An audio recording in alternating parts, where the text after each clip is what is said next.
Good afternoon. Just to reference what I mentioned about the potential for the British digital pound and the central banking digital currency that Rishi Sunak has already said as leader of the G7 they wish to roll out.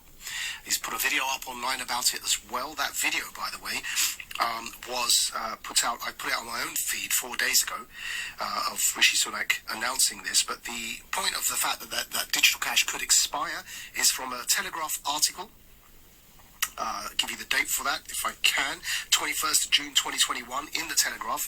Article headlined, Bank of England tells ministers to intervene on digital currency programming. And here's a quote from the article for you. Digital cash could be programmed to ensure it is only spent on essentials or goods which an employer or government deems to be sensible. You see that? When I say these things to you, I'm not just making them up, which is partly what worries me, because I can't for the life of me understand why others don't see what's going on here and why precedents that are set are very difficult then to reverse. If you surrender your bodily autonomy to the state as a condition of employment, and then a digital banking, central banking currency is introduced, and even the digital currency you earn can only be spent on what the government tells you to spend it on, how is that not the Chinese social credit system? Wake up, people. Soon you'll be penalised for your carbon emissions and for eating too much red meat and not enough, vegetables. 03456060973. Nick from Romford, welcome. Hi, Maajid. You're completely right. There's got to be another agenda here because it really doesn't make sense. If they do this, they're about to collapse the health system in the same way they're collapsing the care system. I've spoken to you before. I'm a resident in a care home. I'm out in the next 2 weeks because they can't meet my needs anymore. As of right now, they've got nowhere else to put me. When you say out, are you saying you're being kicked out, are you? Yes. Because they don't have enough staff? Yeah, well, but particular around nursing staff and for my particular needs because they've got nurses leaving. Yeah. But this is the ridiculousness of the system. Given the latest information we've got, that's been around for a while, they're getting rid of people that are not vaccinated, yet they have staff here that have family that are COVID positive, but they're allowed to come in because they're vaccinated. That makes no sense. Yeah, it doesn't. Now, no, it doesn't, and it's not going to make any sense, but given the government wants to put all this money into the NHS and clear the backlog, they're about to make that problem so much more worse between losing staff and people like me that are potentially don't need to be in hospital, but it's going to be the only place they can put us. We already know, Nick, and as was discussed on the show yesterday when we had our guest on, James Melville, that you've got a serious problem with the hospital beds as well. They axed, apparently, according to James Melville, 5,000 hospital beds.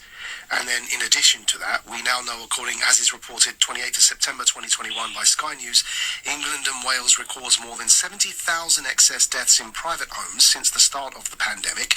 12% of those only were due to COVID. So you've got a crisis that requires urgent attention, and the solution isn't to let more staff go. Well, I'm hoping, Maajid, because brave people like you, and there is more information getting out now, that it's going to get people to really think about what's going on, because the situation right now for people like me is really grim. And there's a lot of disabled people also living in the community that are in the same problem because they can't get carers at home. And they're going to be clogging up the hospitals as well. They've got families that are trying to help, but families, obviously, they have their own lives and stuff to run. I mean, this is devastating for disabled people. Yeah. Are you assured that you will get a bed in a hospital, Nick? Well, they'll have no choice because effectively in the place I am now, if they can't meet my medical needs, they have to get rid of me. Now, if that's the case, the only place they can get rid of me to is a hospital. Now, we are looking at other care homes, but because I'm what's classified 55, but I'm classified as young disabled, those beds are actually very rare. And I'm not sure they'll even be able to meet my medical needs in a hospital if they lose so many staff, because I believe that the rates of people within the NHS, particularly within London, who don't want the vaccine, are even higher than within the care homes. I mean, this is going to be a national disaster, which is why it makes no sense that this government has stuck to this plan. The Times reports that the Health Secretary has set up a, quote, war room. So it looks like they are expecting trouble from these measures. It says he's chairing daily meetings on the crisis and drawn up new measures to ease pressure on the NHS in this so-called war room, right? And you think if there's such a huge amount of pressure on the NHS, why would you want to risk losing more staff by imposing something that makes no sense? Well, absolutely, which is why you've got to think, well, what the hell is the agenda here? But I heard an interesting conversation on LBC the other day. Somebody called in where the government's talking about putting refugees to work, which is a sensible idea. And one of the ideas was, okay, let's put refugees into care homes. Okay, great. And what happened is that the care home system pushed back saying, well, under the present laws, if we employ refugees, we're going to have to pay them over £10 an hour, and we can't afford it.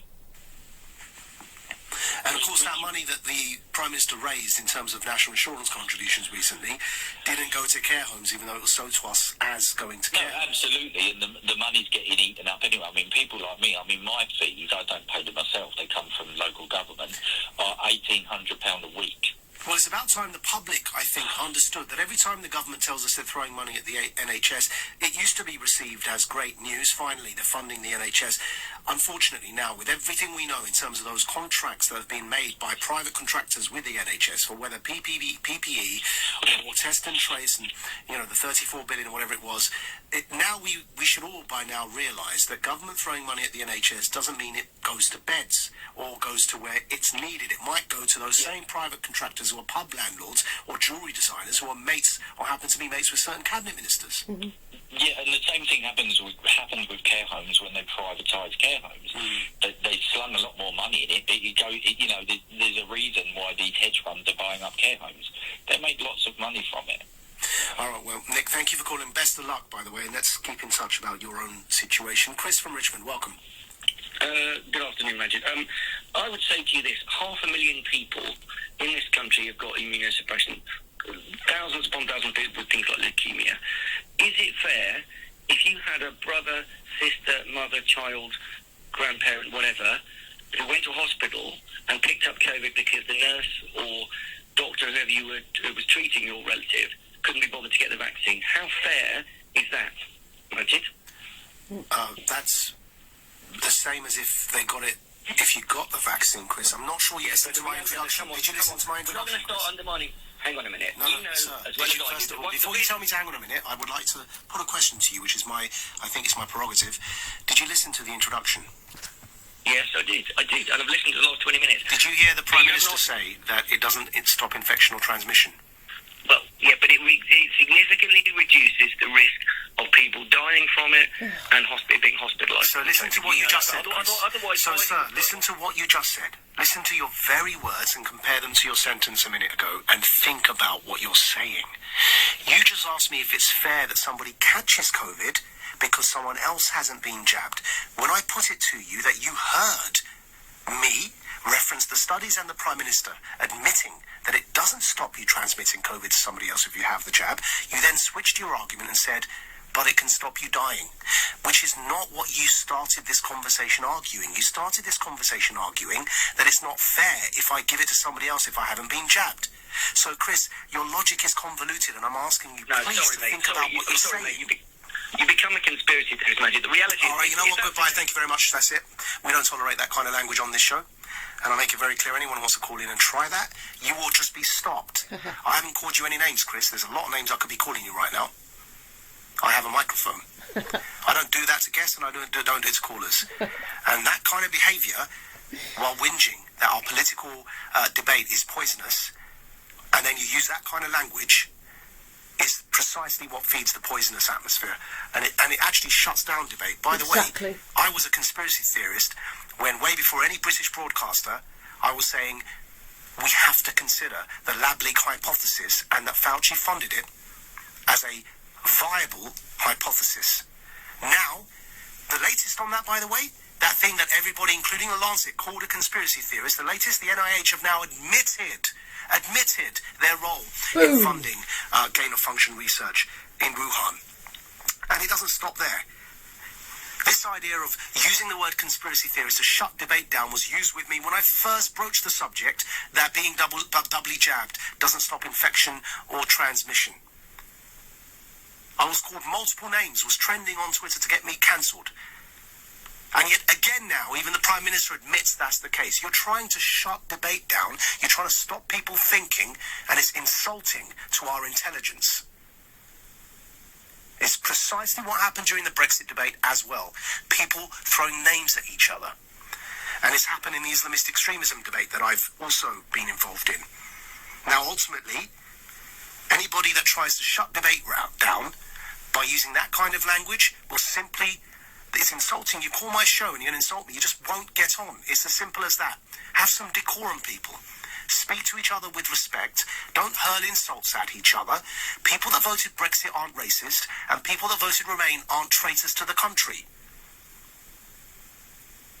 It's as simple as that for me. Everybody should be assumed to be approaching conversation with good intent. You're listening to Maajid Nawaz here on LBC. The time at 1:32 now. It's time for the